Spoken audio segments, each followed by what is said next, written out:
আসসালামু আলাইকুম দর্শক।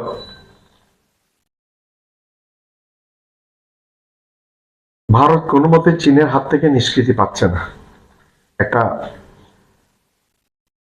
একটা গাছ আছে, আমরা ভাটি গাছ বলি।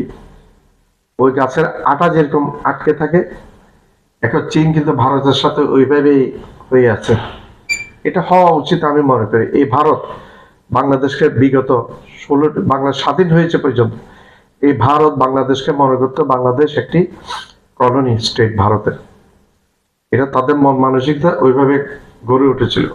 ছাত্র জনতার আন্দোলনের ফলে এই বাংলাদেশটা স্বাধীন হয়েছে। 71 সালে বাংলাদেশ স্বাধীন হয়নি, পাকিস্তান থেকে মুক্ত হয়ে ভারতের পরাধীন হয়ে গেছে, বাংলাদেশ হয়ে গিয়েছিল।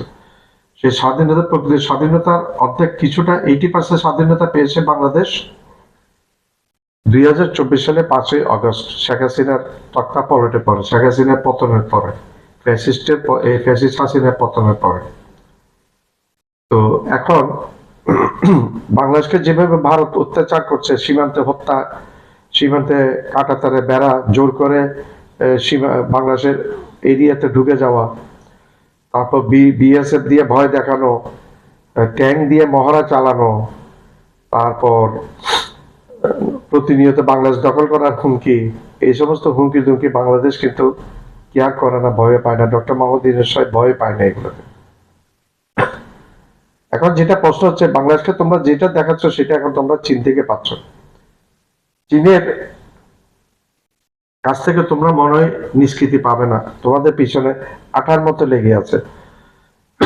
প্রথমে তোমাদের 1965 সালের যুদ্ধে লাদাখের অনেক অংশ চীন দখল করেছিল, অনেক অংশ চীন দখল করেছিল লাদাখের।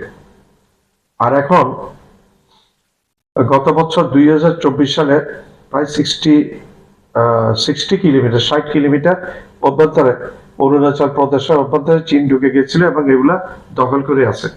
আমার মনে হয় না এগুলো এখনো ভারত ফিরে পেয়েছে, এবং ভারতের নেতারা নরেন্দ্র মোদী প্রতিনিয়ত অস্বীকার করে যায় এই চীনের ব্যাপারে। আমার মনে হয় না এগুলো ফিরে পেয়েছে ভারত। তো ভারতের জন্য একটা জিনিস মনে রাখবে, তোমরা এই তোমাদের 7টা প্রতিবেশীর মধ্যে 8টা প্রতিবেশীর মধ্যে একটার সাথে তোমাদের সম্পর্ক ভালো নেই।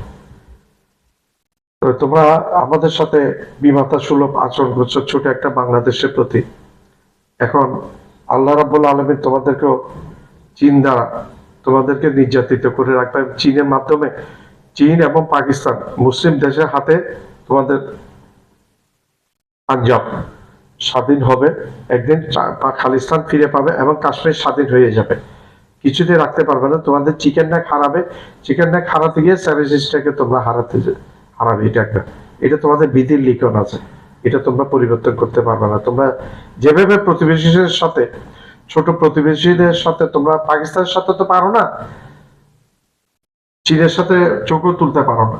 ওই পারো ছোট ছোট বাংলাদেশ এবং অন্য যে প্রতিবেশী আছে এগুলোকে ভয় ডর দেখানো। তো তোমরা এখন চীনের খেলাটা তোমাদের সামলাতে হবে। চীনের মাধ্যমে তোমাদের রাষ্ট্রের অখণ্ডতা বিলুপ্ত হবে।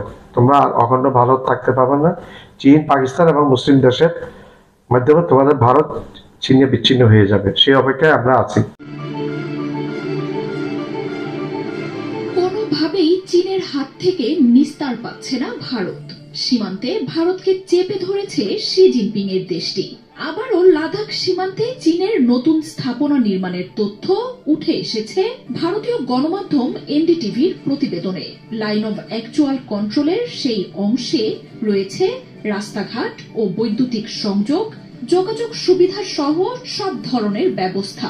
ভারতের সামরিক বাহিনীর বিশেষজ্ঞরাই বলছেন, ভারত সীমান্তে যে কোনো সময় সেনা মোতায়েন ও নজরদারি চালাতেই এই অবকাঠামো গড়ে তুলেছেন শি জিনপিং।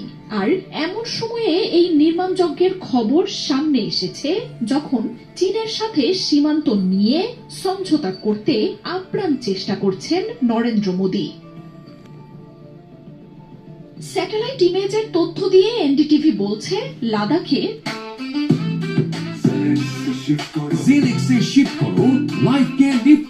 প্রকৃত নিয়ন্ত্রণ রেখা বরাবর প্যাংগং লেকের দক্ষিণে চীন নতুন এই বসতি গড়ে তুলছে। সব আবহাওয়ায় টিকে থাকার মতো প্রায় 100 অবকাঠামো নির্মাণের এই কাজ শেষ দিকে।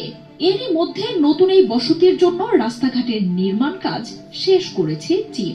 গড়ে উঠেছে উচ্চ ক্ষমতা সম্পন্ন বিদ্যুৎ ব্যবস্থা। প্রশাসনিক বিভিন্ন কার্যালয়ও দেখা গেছে অঞ্চলটিতে। রয়েছে অত্যাধুনিক সুবিধা সম্পন্ন কমিউনিকেশন টাওয়ারও। 1 বছর আগেও সেখানে একটি ইটের চিহ্ন না থাকলেও বিদ্যুৎ গতিতে কাজ চালিয়ে বিশাল এক বসতি গড়ে তোলার এই কাজ এখন শেষ দিকে।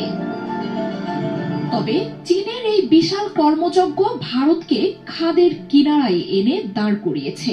চীনের অবকাঠামো গড়ে তোলা এই অঞ্চলটি ভারতের কাছে কৌশলগতভাবে অত্যন্ত গুরুত্বপূর্ণ। 1962 সালে ভারতের সাথে যুদ্ধে জয়ের মাধ্যমে এই অঞ্চলটি দখলে নেয় চীন। 2020 সালে চীনের সাথে এই অঞ্চলটিতেই সংঘাতে জড়ায় ভারতীয় সেনারা।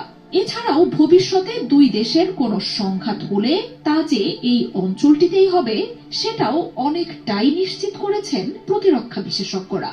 সীমানা থাকা পাকিস্তান ও বাংলাদেশের সাথে হম্বিতম্বি দেখালেও শি জিনপিং এর কাছে চুপসে থাকা ভারত সব সময়ই প্রকৃত নিয়ন্ত্রণ রেখার তথ্য চেপে রাখতে চায়। গেল বছরই চীন ভারতের 60 কিলোমিটার ভূমি দখলে নিয়েছে বলে অভিযোগ ওঠে।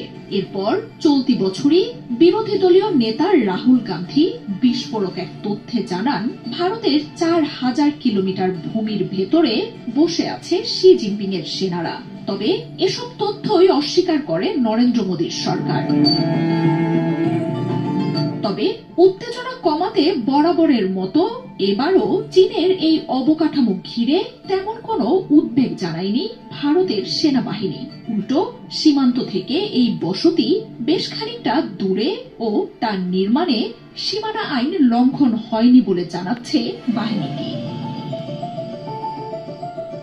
মার্জিয়া আমার চ্যানেলটা লাইক করবেন, সাবস্ক্রাইব করবেন, শেয়ার করবেন, বেল আইকনটা প্রেস করবেন। সাবস্ক্রাইব করতে ভুলবেন না। সাবস্ক্রাইব করলে আমি একটু সাহস পাবো এবং উত্তর নতুন নতুন ভিডিও আপনাদের কাছে উপস্থাপন করতে পারবো।